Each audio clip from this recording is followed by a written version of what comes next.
Assalamualaikum semua. Okay, so today we'll be learning the topic 13.4, modeling measurements that are distributed randomly.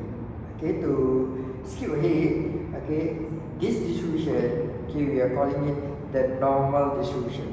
Okay, so what we have learned is binomial distribution, following that is the Poisson distribution, and now we'll be learning the normal distribution. It's spelled normal, N-O-R-M-A-L. Okay, so the thing that you need to know about this normal distribution is this thing. Okay, over in the textbook page 593, they say that normal distribution like this thing y is a continuous random variable. Okay, whereas in binomial and Poisson they are discrete random variable. They take numbers 0, 1, 2, 3. They take discrete values. Okay, in this case we are talking about continuous random variable. We are taking continuous values. Okay, so for instance, we can be taking the value of your height. Okay, it's continuous. Your weight is continuous. Okay, so these are all continuous values. Okay, so let's go through the definition first. It's called continuous because y can be found by measuring, and therefore it's a real number, not discrete. Okay, random because y is the result of a random process. And then variable because y can take any value in the domain, okay, which is a subset of the real values, real numbers. Okay, so height, okay, what else? Can take any values from that height to this height and stuff. Okay, alright.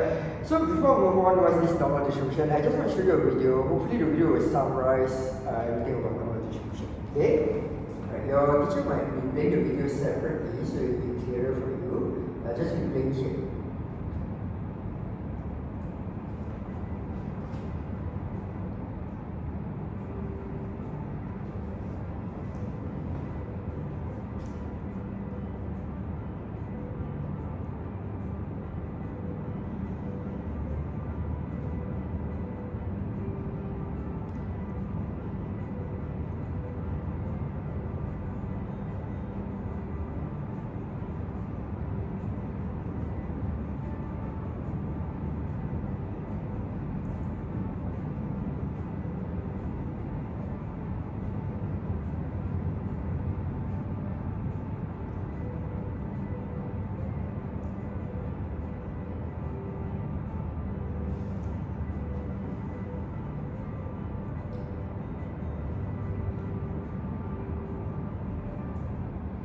Alright, so across the video here, okay, so basically what you have seen is this thing is called Galton board, G-A-L-T-O-N, Galton board. Okay, so what this Galton board does is over at the top here, right? Okay, there are little pins. Okay, Geographical does this for his maths project last time during his junior college years. Okay, so there's this small little pins. Okay, so the pins when it falls, right? Because the balls when it falls, okay, it can either fall and go to the left or to the right because of the pins obstructing it. Okay, so it can go left or right randomly. Okay, but what happens is after you put in a lot of balls, okay, it looks random, yes, but it will somehow follow this particular shape. That means majority of the balls would want to end up in the center, while the rest will end up over at the sides. Okay, and you can see, yes, of course, it's harder to reach the sides, but the pattern is always in this shape. Okay, and if you study further, there will be certain percentage of it, there will be in the center, and then another percentage will be somewhere wider, and then another percentage will be somewhere wider. Your teacher will let you know this. Okay, so this thing is called a normal distribution. Okay, and this shape is called a bell curve because it looks like an upside down bell or just a bell. Okay, right? So the bell curve, I think some of you may be aware, if you are taking like examinations and stuff, your results will be based on bell curve. Okay, that means if you get only in this mark range, you will be given an A grade. But in IB, we seldom use bell curve, but the top band will be a certain percentage, and then certain students will get B, certain students will get C, and there will be some who will fail and some. Okay, so bell curve is being used to assess your decision. Okay, alright. So going back to our textbook.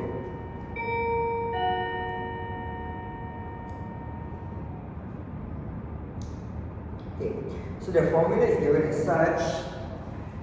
Okay, you will be going through it as per normal. The GDC will calculate out for you. Okay, but if you want to do an IEA on this, you can do an exploration. Similarly, you can do an IEA of Poisson distribution if you want to. Okay.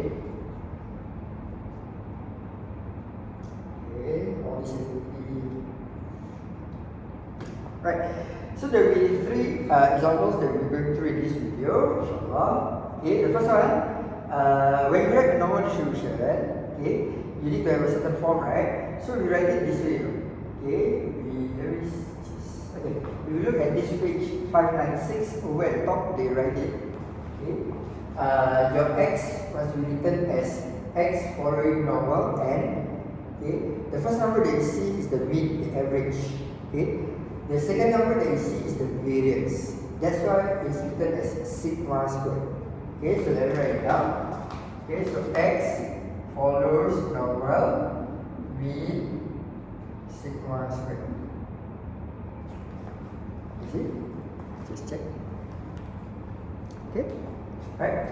Okay, so sigma stands for standard deviation, but because you want variance, you write it as sigma squared.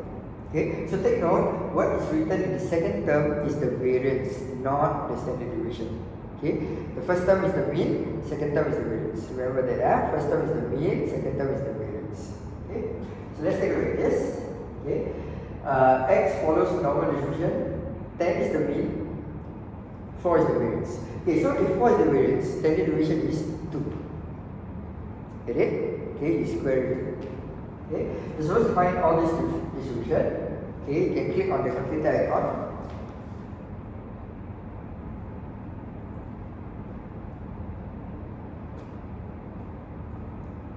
Okay, let me magnify it first.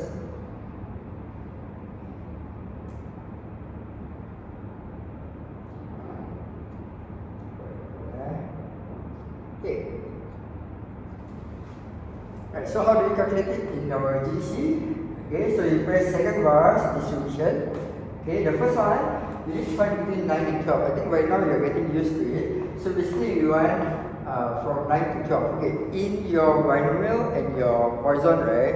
Okay, you can only do CDF.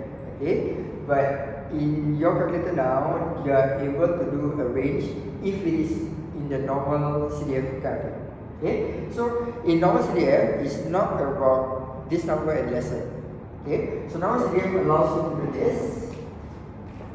Okay, you can have a lower limit and an upper limit. Okay, so since you are 9 and 12, right, your lower is 9, your upper is 12. Okay, your mean is 10 because it's given as 10. This one, take note, is your standard deviation. They don't ask for variance. You are given variance, but when you key into calculator, it must be standard deviation. Okay, GDC accepts standard deviation. Do not make a mistake on this. Okay, key everything, paste into the main page, and you will get this 0.528, etc. etc. Okay, so the normal distribution allows you to do a range from this number to this number, lower limit, upper limit. Okay, let's do the next one. Okay, next one requires you to do less than 13. Okay, so now problem, there is no lower limit. Okay, so what do we do?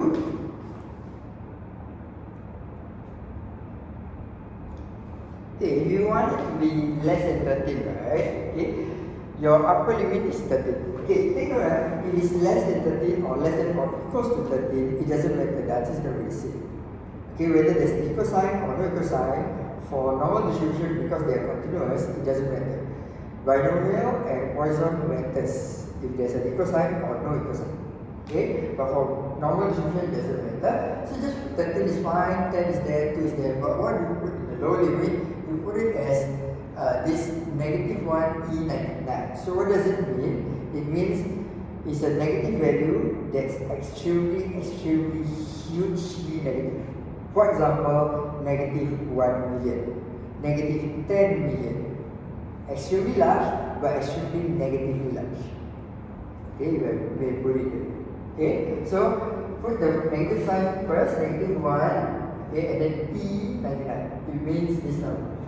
a very small number. I would not say a very small number, I would say a very huge negative number. Because a very small number means like 0.0001, but it's not. It's over on the other extreme. Okay? Okay, so it's not 0 something, it's a negative value. Okay? Right? Okay, so that's how you calculate something less than 10. Okay, let's see what else they require from us. More than 7. This time, okay, so I'll go a bit faster. Your lower limit is 7, your upper limit, you set it to be 1 to the power of E99. Take note, there is no negative. Okay, so if you want it to be a very huge number. So from 7 onwards until where? Forever. Okay, the 10 and the 2 stays the same and you get this number. Right? Okay, so that's the first exercise. Example, sorry. Right, so you can pause the video and do some discussion with your friends or your teacher. Right? Okay, let's do example 10 now. Okay, so example 10 is the leg of a shark in a fish farm. Okay, you're measuring the leg of a fish. Okay, a shark fish. Okay, distributed with a mean of 39, mean standard deviation 6.1. Okay, so it's normally distributed. So normally distributed means it follows a normal distribution. Okay, and the standard deviation is given 6.1, and then the mean is 39. Okay, so when you write it down, please make sure you see when you write it down, right? It's 39 the mean, but this one is 6.1 squared because you always write down the variance. Okay, writing down is variance. GDC is standard deviation. Okay, right. First question, find the probability that a shark caught in the fish farm is less than 35. So I think this one can calculate it out on your own. Okay, key in accordingly, you pause the video and then try it out. Okay, on GDC. Let's see the next one. Cliff catches 5 sharks. Okay, 5 sharks in an afternoon. Find the probability that at least 2 of the sharks is more than 35. Okay, and then state any assumption. Okay. So to answer this, see now we're talking about 5 sharks. 5 sharks is a fixed number of sharks, just 5. Okay, but each shark, for it to be more than 35, is a certain probability. Okay, so if the probability is lesser or short is 0.256, the probability that is long is 1 minus 0.256, which is 0.744. Okay, so now we are dealing with binomial. The number of trials is 5, but the number of probability of success is actually 0.744. Okay, using this, okay, calculate the probability that C is more than 2. More than or equal to 2. Okay, again this one GDC cannot calculate because this is binomial. We're going back to binomial, so GDC cannot calculate this automatically. So they have to do 1 minus probability C is less than or equal to 1. So 1 minus binom CDF 1. Okay, pause the video, you can give it a try, it depends. I'll do the other two a bit faster. Find the probability that the shark caught is longer than 42 given is longer than 40. Okay, so this is the condition, longer than 42 given longer than 40. Okay, so if you are already 40 and above, right? Okay, so this one always goes down, right? Okay, the denominator settle. But what's the intersection? You know is the intersection between 40 or more, 42 and more. So the intersection is just 42 and more. Okay, so that's this one. Okay, so it's not just, oh, this one just put in the numerator, this one put in the denominator, it's not that. Okay, the numerator is the intersection between these two. And the intersection just so happens to be just the first term. So that's why I put it out there. Okay, so it's not putting it up there because that goes numerator, this goes denominator, it's not there. Okay, you are still following the base theorem.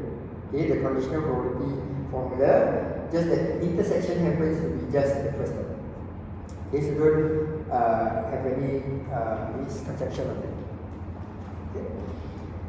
Last one, determine if the events L is more than 42 and L is more than 40 are independent.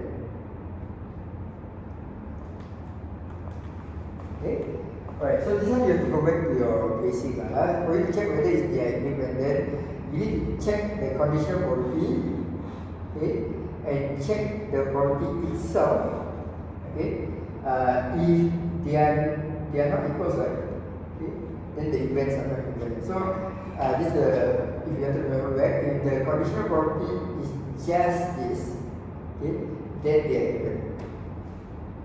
Okay, so if you forget, then refer back to your probability section. Okay, chapter 5. Right? Okay, so this one, this one I leave your teacher to go through about the percentage. Okay.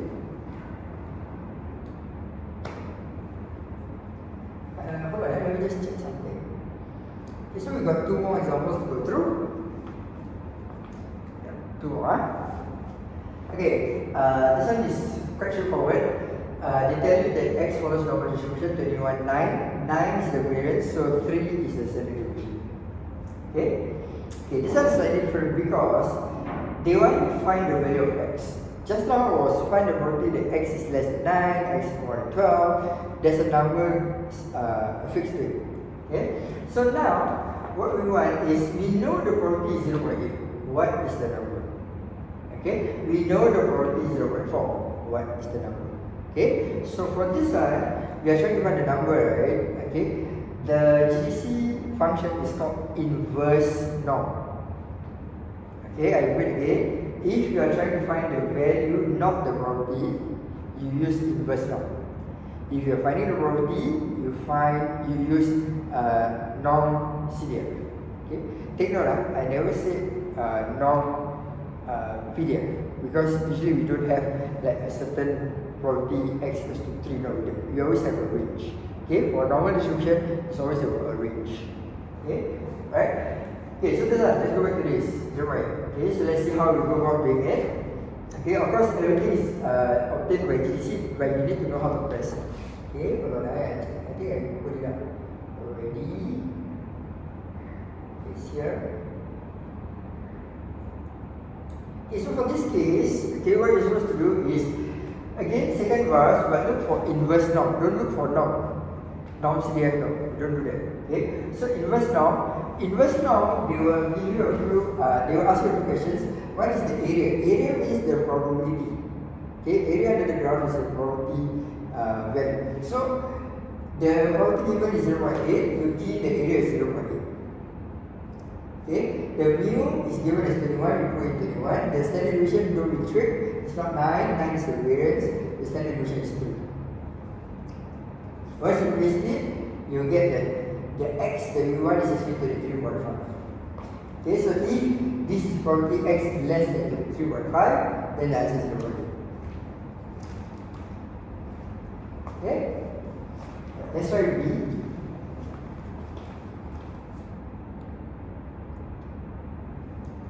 Okay, so B, take note,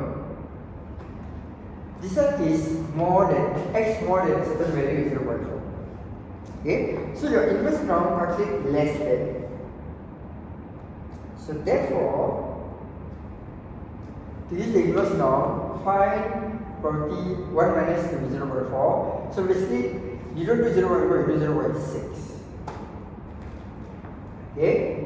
So this time the area is 0.6 and everything else stays the same as earlier. Okay, and that will give you the answer. So take note, inverse norm calculates that value backwards. It doesn't calculate that value forward.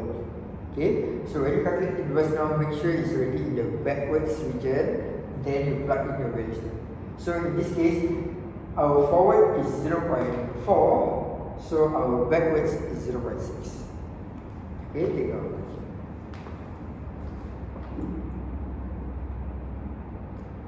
Okay, so done. Okay, let's go back to the question again. Okay, so this is the second question. Find A and B such that it is between these two values and is 0.68. Okay, and A and B are at equal distance from the center because the normal distribution is a bell, right? So it's from that distance is equally distributed like this to the length of the road. Okay? And then later on they ask you to verify something which I leave to the teacher. Okay, so how do we calculate that?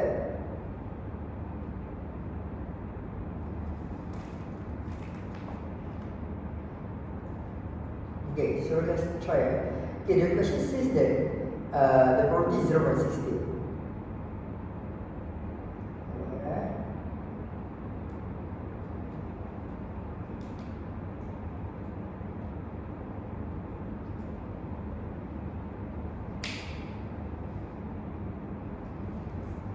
Okay, so how the book does it is like this. Okay, first we need to measure the bell curve.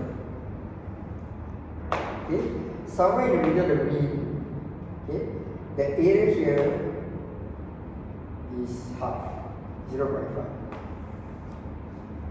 Okay, so they say that from A to B is 0.68. That means until B, right? Let's say A is here, let's say B is here. Until B, this side should be 0.34. Why? Because from A to B is 0.68, so this is 0.34, this is 0.34. Get it? Okay, half. Okay, so from this drawing, right, okay, this portion is 0.34, yes. This one backwards is 0.5 because it's halfway. Okay, so when you calculate, right, it will be this 0.34 plus 0.5. 0.5 is all the way until the end. Okay, is probably x less than b. So you're going to go back to the way that you did earlier, where you find the inverse now and you keep the area as 0.84. Okay?